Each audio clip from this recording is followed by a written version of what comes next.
ह्या साईडला व्हाईट कलरचा पोर्शन करते आणि ह्या साईडला ग्रीन कलरचं करते, जेणेकरून मला पण इझी होईल परत फोडणीची तयारी करताना. यानंतर आहे शिमला मिरची. चला तर आता हिला पण छान असे उभ्या स्लाइसमध्ये कट करून घेऊया. सर्वप्रथम हा पोर्शन काढायचा आहे आपल्याला.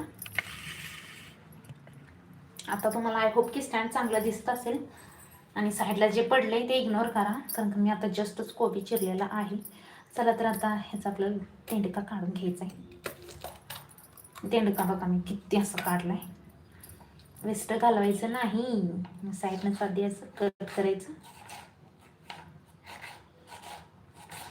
झालं अशा कन्सिस्टन्सी. इथला पोर्शन मी घेतला असता पण मला जरा खराब वाटतोय, तो मी स्किप केलाय. हा उभा चिरायचा आणि नंतर आतला पोर्शन द्यायचा आहे तो साईडला करून घ्यायचा. हा पण आहे तो असा स्किप करायचा, मला तर आवडत नाही आणि मला असं वाटतं कोणालाच नसेल आवडत. त्यानंतर असं चपटं केल्यानंतर मस्तपैकी असं प्रेस करायचं, छान चपटं झाले ना, नंतर असे छानपैकी उभ्या स्लाइस करून घ्यायचे. आपल्याला